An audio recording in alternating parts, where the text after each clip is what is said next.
Audio Jungle. नमस्कार विद्यार्थी मित्रांनो, स्वागत आहे आपल्या सर्वांचं करंट अफेअर्स बाय नितेश या यूट्यूब चॅनलमध्ये। आज आपण 25 व 26 एप्रिलचे करंट अफेअर्स आणि त्यासंबंधीचे प्रश्न बघणार आहोत। तुम्ही जर आपल्या चॅनलवर नवीन असाल तर चॅनलला सबस्क्राइब करायला विसरू नका। आजच्या व्हिडिओमध्ये एकूण प्रश्न संख्या 17 असेल आणि शेवटी विचारलेल्या प्रश्नाचं योग्य उत्तर कमेंट करायला विसरू नका। व्हिडिओ शेवटपर्यंत बघा। प्रत्येक प्रश्न हा महत्त्वाचा आहे, सोबतच दिलेली माहिती पण तेवढीच महत्त्वाची आहे। बघूयात प्रश्न क्रमांक पहिला। अलीगढ मुस्लिम विद्यापीठाच्या महिला कुलगुरू म्हणून कुणाची नियुक्ती करण्यात आली? हा प्रश्न इम्पॉर्टंट आहे। या प्रश्नाचं योग्य उत्तर आहे पर्याय नंबर ए, नईमा खातून। यासंबंधीची अधिक माहिती बघा। अलीगढ मुस्लिम विद्यापीठ या विद्यापीठाची स्थापना 1875ला करण्यात आली होती। सर सय्यद अहमद खान हे या विद्यापीठाचे संस्थापक आहेत। त्यावेळेस याचं नाव होतं मोहम्मडन ॲग्लो ओरिएंटल कॉलेज आणि 1920मध्ये याचं नामांतरण अलीगढ मुस्लिम विद्यापीठ असं करण्यात आलं होतं। सध्याच्या कुलगुरू म्हणून नईमा खातून यांची नियुक्ती करण्यात आली होती। यापूर्वी या पदावर त्यांचेच पती मोहम्मद गुलरेज हे कार्यरत होते। यांच्याबद्दलचं विशेष म्हणजे 104 वर्षाच्या इतिहासात प्रथमच एका महिलेची कुलगुरूपदी निवड झालेली आहे आणि हे वाक्य महत्त्वाचं आहे। त्यांची नियुक्ती भारतीय राष्ट्रपती द्रौपदी मुर्मू यांनी केली होती। 1920मध्ये बेगम सुलतान जहा या अलीगढ मुस्लिम विद्यापीठाच्या पहिल्या महिला कुलगुरू ठरल्या होत्या। यावर तुम्हाला अपेक्षित प्रश्न बघा। अलीगढ मुस्लिम विद्यापीठाच्या 104 वर्षाच्या इतिहासातील प्रथम महिला कुलगुरू म्हणून कुणाची नियुक्ती करण्यात आली? तर नईमा खातून यांची। अलीगढ मुस्लिम विद्यापीठाच्या पहिल्या महिला कुलगुरू कोण ठरल्या होत्या? तर बेगम सुलतान जहा। समोरची माहिती बघा आता। नईमा खातून अलीगढ मुस्लिम विद्यापीठामधून त्यांनी PhD संपादित केली होती आणि त्यांचा विषय होता मानसशास्त्र। 1988मध्ये विद्यापीठाच्या मानसशास्त्र विभागात त्या प्रपाठक म्हणून नियुक्त झाल्या होत्या। 2014मध्ये अलीगढ मुस्लिम विद्यापीठातील महिला विद्यालयामध्ये त्यांनी प्राचार्य या पदावर काम पाहिलेलं आहे। 2015मध्ये अलीगढ मुस्लिम विद्यापीठातच त्यांनी कौशल्य विकास आणि करिअर नियोजन केंद्राच्या संचालिका म्हणून पण काम पाहिलेलं आहे। मध्य आफ्रिकेतील रवांडा विद्यापीठात त्यांनी अध्ययन केलेलं आहे। यावर तुम्हाला अपेक्षित प्रश्न बघा। नईमा खातून यांनी अलीगढ मुस्लिम विद्यापीठातून जो PhD संपादित केली होती त्यांच्यासाठी त्यांचा विषय कोणता होता? तर मानसशास्त्र। किंवा हा प्रश्न फिरवून विचारू शकतात, अलीगढ मुस्लिम विद्यापीठातील नुकताच नियुक्त झालेल्या कुलगुरू नईमा खातून यांनी कोणत्या विषयात PhD संपादित केली होती किंवा कोणत्या विद्यापीठातून ही पदवी संपादित केली होती? आणि मध्य आफ्रिकेतील कोणत्या विद्यापीठातून त्यांनी अध्यापन केलं होतं? हा एक प्रश्न महत्त्वाचा आहे। असे 4 प्रश्न येथे अपेक्षित आहेत। समोरचा प्रश्न बघा आता। प्रश्न क्रमांक 2, चालू आर्थिक वर्षात 1 लाख कोटी नफा कमविणारी भारतातील पहिली कंपनी कोणती? या प्रश्नाचं योग्य उत्तर आहे पर्याय नंबर बी, रिलायन्स। आणि या कंपनीचे एकत्रित वार्षिक उत्पन्न 2,40,715 कोटी रुपये आहे। यावर हा एकच प्रश्न अपेक्षित आहे। समोरचा प्रश्न बघा आता। प्रश्न क्रमांक 3, लॉरियो पुरस्कार मिळविणारी पहिली फुटबॉलपटू एतना बोनमती कोणत्या देशाची खेळाडू आहे? हा प्रश्न VIMP आहे। या प्रश्नाचं योग्य उत्तर आहे पर्याय नंबर सी, स्पेन। यासंबंधीची अधिक माहिती बघा। लॉरियो पुरस्कार या पुरस्काराचं वितरण माद्रिद, स्पेन या ठिकाणी करण्यात आलं होतं। या पुरस्काराची सुरुवात 2000 या वर्षी करण्यात आली होती। यावर्षीचे जे जाहीर पुरस्कार झालेले आहेत त्यातील महत्त्वाचे पुरस्कार बघा। Laureus World Sportsman of the Year या पुरस्काराने नोवाक जोकोविच यांना सन्मानित करण्यात आलेला आहे। त्यांचा खेळ आहे टेनिस आणि देश आहे Serbia. Laureus World sportswoman of the Year या पुरस्काराने एतना बोनमती यांना सन्मानित करण्यात आलेला आहे। त्यांचा खेळ आहे फुटबॉल आणि देश आहे स्पेन। यांच्याबद्दलचं महत्त्वाचं वाक्य म्हणजे फुटबॉल या क्षेत्रात हा पुरस्कार मिळवणाऱ्या त्या पहिल्याच महिला खेळाडू आहेत। यावर तुम्हाला 2 प्रश्न अपेक्षित आहेत। पहिला प्रश्न, लॉरियो वर्ल्ड स्पोर्टमॅन ऑफ द इयर या पुरस्काराने कोणाला सन्मानित करण्यात आले? तर नोवाक जोकोविच। आणि world sportswoman of the Year या पुरस्काराने कुणाला सन्मानित करण्यात आलं? तर एतना बोनमती। हे कोणत्या खेळाशी संबंधित आहेत आणि यांचा देश कोणता आहे हेही महत्त्वाचं आहे, ते पण लक्षात ठेवा। समोरचे काही इतर पुरस्कार आहेत ते बघा आता। सर्वोत्तम उदयोन्मुख खेळाडू, जूड बेलिंगहॅम जो की फुटबॉल या क्षेत्राशी संबंधित आहेत आणि देश आहे इंग्लंड.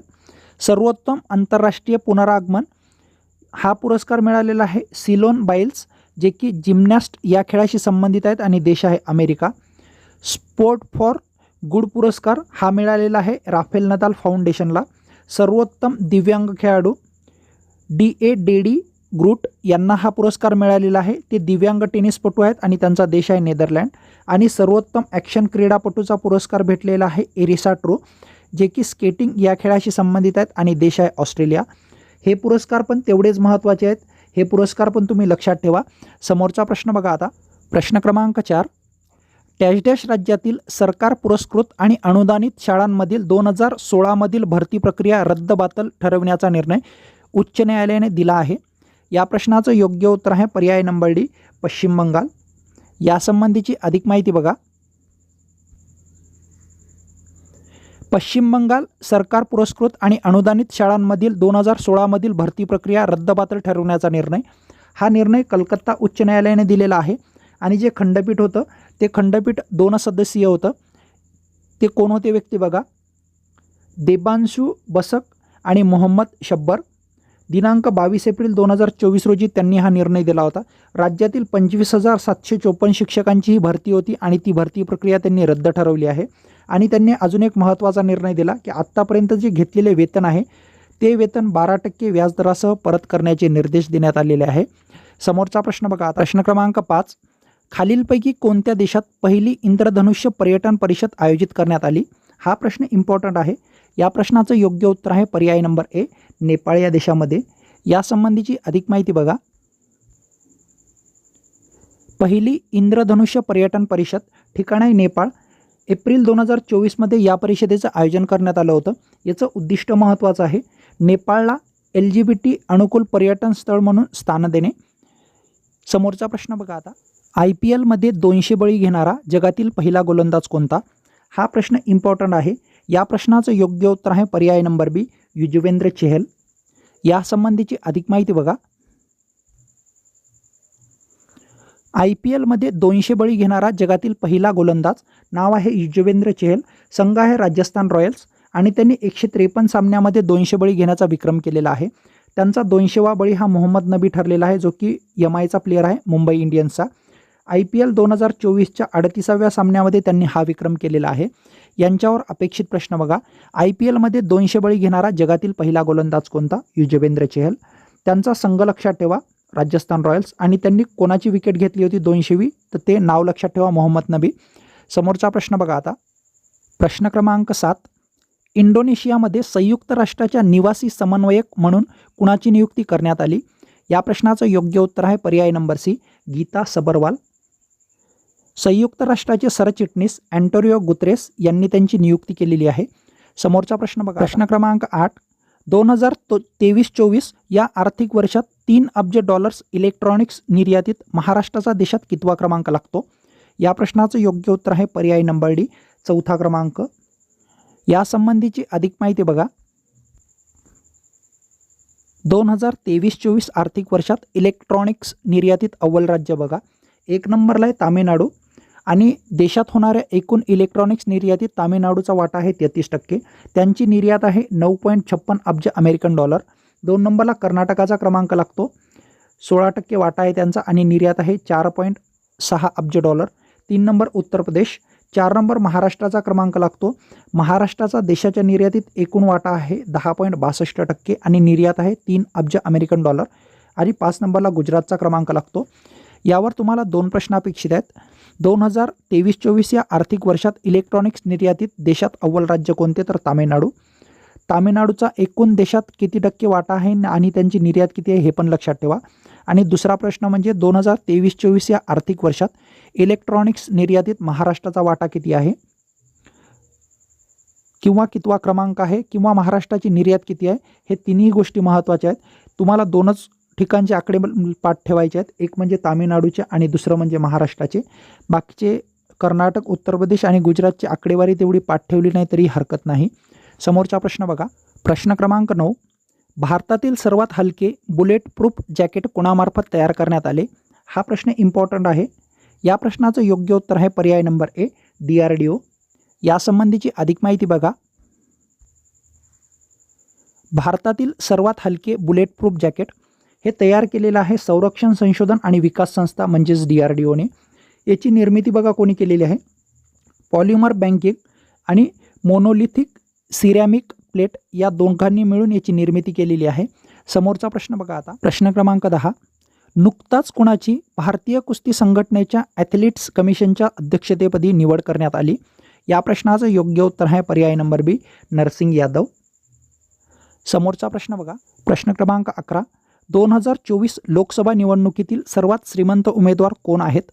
या प्रश्नाचं योग्य उत्तर आहे पर्याय नंबर सी, पी चंद्रशेखर. यासंबंधीची अधिक माहिती बघा. 2024 लोकसभा निवडणुकीतील सर्वात श्रीमंत उमेदवार त्यांचं नाव आहे पी चंद्रशेखर. पक्ष आहे तेलुगू देशम पार्टी आंध्र प्रदेश आणि मतदारसंघ आहे गुंटूर. त्यांची संपत्ती आहे 5,785 कोटी रुपये. यांच्यावरचे अपेक्षित प्रश्न बघा. 2024 लोकसभा निवडणुकीतील सर्वात श्रीमंत उमेदवार कोण? त्यांचं नाव लक्षात ठेवा, त्यांचा पक्ष आणि त्यांचा मतदारसंघ असे 3 प्रश्न यांच्यावर अपेक्षित आहेत. समोरचा प्रश्न बघा. प्रश्न क्रमांक 12. खालीलपैकी कोणता दिवस जागतिक मलेरिया दिवस म्हणून साजरा केला जातो? या प्रश्नाचं योग्य उत्तर आहे पर्याय नंबर डी, 25 एप्रिल. आणि 2024ची थीम लक्षात ठेवा, अधिक न्याय्य जगासाठी मलेरिया विरुद्ध लढ्याला गती देणे. यावर 2 प्रश्न अपेक्षित आहेत. एक म्हणजे मलेरिया दिवस कधी साजरा करण्यात येतो आणि त्याची 2024ची थीम काय आहे. समोरचा प्रश्न बघा आता. प्रश्न क्रमांक 13. अमेरिकन नागरिकत्व मिळवणाऱ्या देशात भारताचा जगात कितवा क्रमांक लागतो? या प्रश्नाचं योग्य उत्तर आहे पर्याय नंबर ए, 2रा क्रमांक. याबद्दलची अधिक माहिती बघा. अमेरिकन नागरिकत्व मिळवणारे अव्वल देश बघा. 1 नंबरला आहे मेक्सिको, 2 नंबर भारत आणि 3 नंबरला फिलिपिन्स या देशाचा क्रमांक लागतो. हा अहवाल आहे US काँग्रेस अहवाल 2022. अमेरिकेची एकूण लोकसंख्या आहे 33 कोटी आणि या 33 कोटीमध्ये बाहेरील लोकसंख्येची टक्केवारी आहे 14%. येथे तुम्हाला 2 प्रश्न अपेक्षित आहेत. अमेरिकन नागरिकत्व मिळवणारा जगातील पहिला देश कोणता? तर मेक्सिको. आणि भारताचा क्रमांक कितवा लागतो? तर 2रा क्रमांक लागतो. समोरचा प्रश्न बघा आता. प्रश्न क्रमांक 14. हेतुपुरस्सर कर्ज बुडव्यांना परदेशी प्रवास करण्यापासून मज्जाव करण्याचा आदेश म्हणजेच लुकआउट सर्क्युलर देण्याचा अधिकार सार्वजनिक क्षेत्रातील बँकाला नाही, असा महत्त्वपूर्ण निर्णय कोणत्या उच्च न्यायालयाने दिला? या प्रश्नाचं योग्य उत्तर आहे पर्याय नंबर बी, मुंबई उच्च न्यायालय. आणि जे खंडपीठ होतं ते बघा, न्यायाधीश गौतम पटेल आणि न्यायाधीश माधव जामदार यांचं ते खंडपीठ होतं. समोरचा प्रश्न बघा आता. प्रश्न क्रमांक 15. नुकताच प्रकाशित झालेल्या आकडेवारीनुसार कृषी निर्यातीत जगभरात भारताचा वाटा किती टक्के आहे? या प्रश्नाचं योग्य उत्तर आहे पर्याय नंबर सी, 2.5%. या अहवालाबद्दलची अधिक माहिती बघा. कृषी निर्यातीत जगभरात भारताचा वाटा 2.5%. 2022च्या आकडेवारीनुसार कृषी उत्पादनाची आयात $405.24 अब्ज आहे. तर 2022च्या आकडेवारीनुसार भारतातून झालेली कृषी निर्यात ही $9.03 अब्ज आहे. कृषी निर्यातीसाठी कृती आराखडा तयार करण्याचे काम सध्या ॲपेडा ही संस्था करते. तुम्हाला हे तिन्ही आकडे लक्षात ठेवायचे आहेत, कारण यावर तिन्ही आकड्यावर कोणत्या आकड्यावर प्रश्न येऊ शकतो. समोरचा प्रश्न बघा आता. प्रश्न क्रमांक 16. खालीलपैकी कुणाची नियुक्ती राष्ट्रीय महिला फुटबॉल प्रशिक्षक पदी करण्यात आली? या प्रश्नाचं योग्य उत्तर आहे पर्याय नंबर डी, लांगम चाओबा देवी. यांच्याबद्दलची अधिक माहिती बघा. राष्ट्रीय महिला फुटबॉल प्रशिक्षक नाव आहे त्यांचं लांगम चाओबा देवी. वयवर्ष 51 वर्ष आहे आणि त्यांच्या नावाची शिफारस IM विजयन समितीने केली होती. 1998मध्ये बँकॉक येथे झालेल्या आशियाई क्रीडा स्पर्धेत त्यांनी भारताचे प्रतिनिधित्व केलं होतं. तर 1999ला फिलिपिन्स या देशात झालेल्या आशियाई अजिंक्यपद राष्ट्रीय स्पर्धेमध्ये त्यांनी संघाचे नेतृत्व केले होते. समोरचा प्रश्न बघा आता. प्रश्न क्रमांक 17. डॅश डॅश बँकेवर ऑनलाईन आणि मोबाईल बँकिंग माध्यमातून नवीन ग्राहक नोंदणीवर तसेच नव्याने क्रेडिट कार्ड वितरित करण्यावर रिझर्व्ह बँकेने निर्बंध लादले. या प्रश्नाचं योग्य उत्तर आहे पर्याय number A, Kotak Mahindra bank. मागील व्हिडिओमध्ये जो तुम्हाला शेवटचा प्रश्न विचारला होता त्याचं योग्य उत्तर बघा. कालचा प्रश्न होता, आंतरराष्ट्रीय साहित्य पुरस्कार 2024 कोणाला प्रदान करण्यात आला? या प्रश्नाचं योग्य उत्तर आहे पर्याय नंबर सी, ममताजी सागर. आणि तुमच्यासाठीचा आजचा प्रश्न बघा.